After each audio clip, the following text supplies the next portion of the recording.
അപ്പോൾ ഈ monitoring body എന്ന് പറഞ്ഞാൽ ടോണി ബ്ലെയർ ആയിരിക്കും. ഇപ്പോൾ ടോണി ബ്ലെയറിൻ്റെ അണ്ടറിലായിരിക്കും പല അറേബ്യൻ രാജ്യങ്ങൾ, അമേരിക്ക ഉൾപ്പെട്ട രാജ്യങ്ങൾ ഇത് മോണിറ്റർ ചെയ്യുന്നു. ഇസ്രായേലും ഉണ്ട്, പക്ഷെ പാലസ്തീൻ ഇല്ല. അതായത് പാലസ്തീൻ അതോറിറ്റി എന്ന് പറഞ്ഞാൽ അവരില്ല. ചില അറേബ്യൻ രാജ്യങ്ങൾ, ഈജിപ്തും ഖത്തറും സൗദി അറേബ്യയും UAE, പിന്നീട് യൂറോപ്പിൽ നിന്ന് ടർക്കിയും. പക്ഷെ അതിൻ്റെ ഹെഡ് എന്ന് പറയുന്നത് ടോണി ബ്ലെയർ ആയിരിക്കും.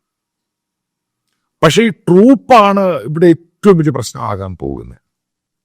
അതായത് അമേരിക്ക ഡയറക്റ്റ് അവരുടെ ഫോഴ്സിനെ ഇൻ്റർവ്യൂൻ ചെയ്യുകയാണ്. ഈ പറയുന്ന ഹമാസ് കംപ്ലീറ്റ് ആയിട്ട് ഡിസാം, അതായത് വെപ്പൺസ് താഴെ വെക്കണം. ഞാനൊരു കാര്യം പറയാം, ലോകത്തിലെ കോൺഫ്ലിക്റ്റ് സ്റ്റഡീസ് എല്ലാം പഠിക്കുന്നവർക്ക് അറിയാവുന്ന വസ്തുതയുണ്ട്. ഈ മിലിഷ്യ ഓർഗനൈസേഷൻ വെപ്പൺ താഴെ വെക്കുന്നു എന്നൊക്കെ പറയുന്ന കരാറുകൾ വളരെ ചുരുക്കം, 1000-1 ഒക്കെ സക്സസ് ആയിട്ടുള്ളൂ കഴിഞ്ഞ 50 വർഷം എടുത്താൽ പോലും. അങ്ങനെ നടന്നിട്ടുള്ളത്.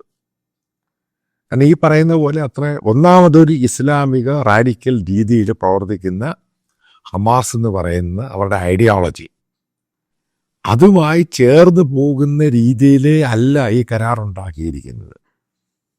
ഇതിനകത്ത് എന്ത് ഹമാസിന് അഡ്വാൻറ്റേജ്? ഇത്രയും പേര് കൊല്ലപ്പെട്ടു. അവർ ഇത്രയും പേര്, അതായത് ഹമാസിൻ്റെ മിലീഷ്യ ഏകദേശം 30,000 പേരുണ്ടത്. ഇപ്പോൾ അവർ തന്നെ പറയുന്നു അത് 1500-2000 പേരേ ഉള്ളൂ. അവർ പറയുന്നതാണ്. അവരുടെ ഈ ഹയ്യ എന്ന് പറയുന്നയാൾ അയാളെ കോട്ട് ചെയ്ത് ടെലഗ്രാഫും വാഷിങ്ടൺ പോസ്റ്റും ചില അറേബ്യൻ പത്രങ്ങളും ഒക്കെ റിപ്പോർട്ട് ചെയ്തിട്ടുണ്ട്. ഇപ്പോൾ അവർക്ക് 1500 പേരേ ഉള്ളൂ.